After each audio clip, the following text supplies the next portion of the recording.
By the time my father stood up from that dinner table, everything was over, and he knew it, and I knew it, and my mother, who had been very quietly refilling water glasses for the past 20 minutes, knew it, and the thing that ended it was not an argument and not a revelation.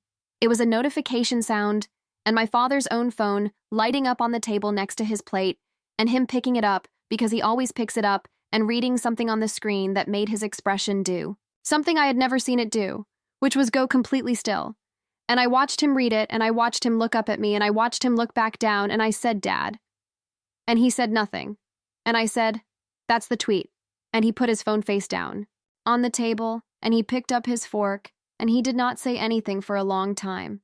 And the dinner table was so quiet, I could hear the candle, and that silence was the most complete thing that had ever happened between my father and me in 30 years, and I let it last as long as it needed to, because I had been waiting for that specific silence since the Sunday afternoon 2 years earlier, when he had sat in this same chair at this same table and laughed. Okay, so hello everyone, welcome in, new friends, old friends, genuinely so glad you landed here today because I have been sitting on this story for 8 months, and it is time, and I promise you it is worth every minute. My name is Jess Calloway, and I am 30 years old and I make candles. And before you say anything, I know how that sounds. And my father definitely knew how that sounds, because when I told him at 27 that I was leaving my marketing job to make candles full-time, he looked at me across this exact dinner table, and he laughed, and he did not laugh the way people laugh when they are surprised. He laughed the way people laugh when they have already decided something is not serious. And he said, "Jess, you cannot make a living selling candles." And I said, "I think I can."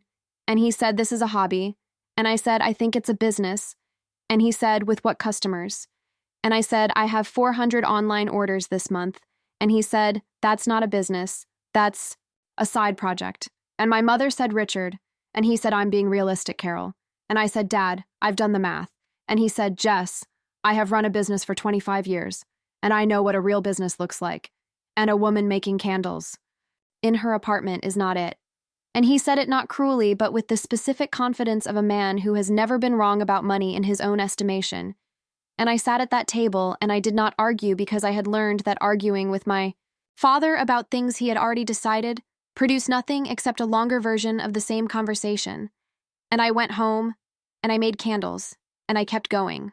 What my father did not know, and what I had not told him, was the specific shape of what I was building, because I had learned from that Sunday dinner that sharing information with my father before it was finished was an invitation for him to evaluate it at the wrong stage, and my father was a man who evaluated things at the wrong stage and called it realism. And so I kept the business information to myself, and I gave him the version of my life that required the least defense, which was fine, and busy and going well, and my father accepted that version because it did not require him to update any of his existing conclusions. And for 2 years, his existing conclusion was that his daughter had a candle hobby and was managing okay, and the actual version was that Callaway Candle Co. had grown from 400 orders a month to an average of 6,000, and that I had moved out of my apartment into a proper production space, and that I had a fulfillment team of 3 people, and that my revenue for the previous year had cleared $400,000, and that 8 months ago, a woman named Patricia Holt, who is a billionaire and the founder of a lifestyle company that I will not name, but that you definitely know, had purchased 12 of my candles as gifts for a corporate event and had liked them enough to post about them. And the post had gone to 11 million followers, and my website had crashed within 4 minutes, and I had fulfilled 9,000 back orders over the following 6 weeks. And none of this had I mentioned to my father, and tonight was the night I had decided to mention it. And I had chosen this dinner table on purpose because this was the table where he had laughed, and I believed that the place where something is taken from you is the right place to take it back. My mother had made roast chicken, and my father had opened a bottle of wine he was proud of, and we had talked about his business and his golf game and my mother's book club and the neighbors, and at no point in the first 40 minutes had my father asked about my business by name. And this was consistent, and I had noted it, and I had decided to let the evening arrive at the subject in its own time. And at approximately 45 minutes into dinner, my father poured himself more wine and said, "So how is the candle thing going?" And I want to tell you about the specific texture of the phrase "the candle thing," because the candle thing is a very precise piece of language, and it communicates a category, and the category is not serious. And my father had been using that phrase for 2 years, and I had been absorbing it for 2 years. And tonight was the last night it was going to land without a response. And I put my fork down and I said, "It's going well, Dad." And he said, "Still keeping. Busy with it?" And I said, "Very busy." And he said, "Good, good." And he said, "Are you making enough to cover your expenses?" And I said, "Yes." And he said, "That's all you can really ask for at this stage." And I said, "What stage do you think I'm at?" And he looked up and he said, "What?" And I said, "What stage of the business do you think I'm in right now?" And he said, "Jess, I don't know the details." And I said, "I know you don't." And I said, "Can I tell you some of them?" And he said, "Of course." And he leaned back in his chair the way he leans back when he is about to be patient with something. And I said, "Last year, Callaway Candle Co. did $412,000 in revenue."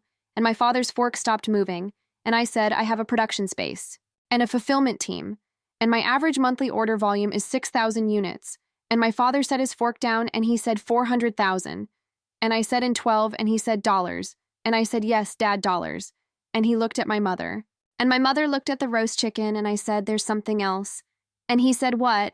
And I said, 8 months ago, a woman named Patricia Holt ordered 12 candles for a corporate gift.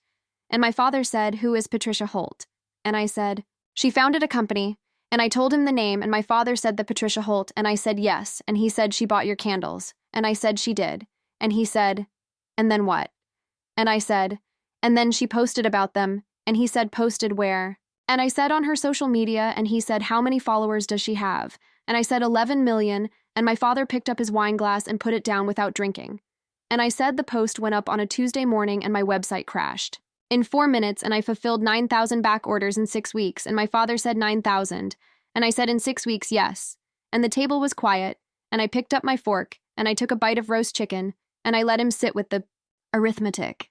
My father is not a man who apologizes directly. And I knew this going in, and I was not waiting for an apology. I was waiting for the silence, and the silence came. At the moment his phone lit up on the table, because what had happened was that Patricia Holt had posted again that evening a follow-up about the candles 8 months after the first post, because one of her team members had reordered, and she had mentioned it, and my father had a notification set for her name because he followed her professionally, and his phone lit up with her name and my product name in the same sentence, and he picked it up and he read it, and I watched his face go still, and I said, "Dad." And he said nothing, and I said, "That's the tweet."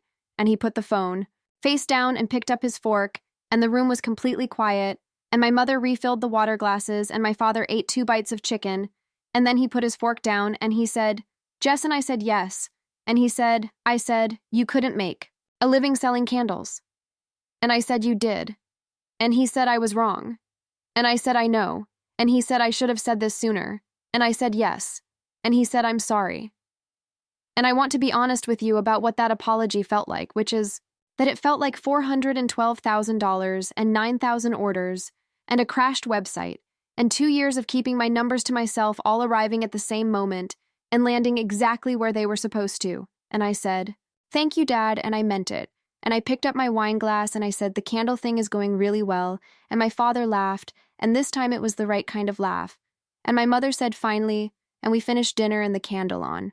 The table between us was one of mine, and it had been burning the whole time, and neither of them had noticed until that moment.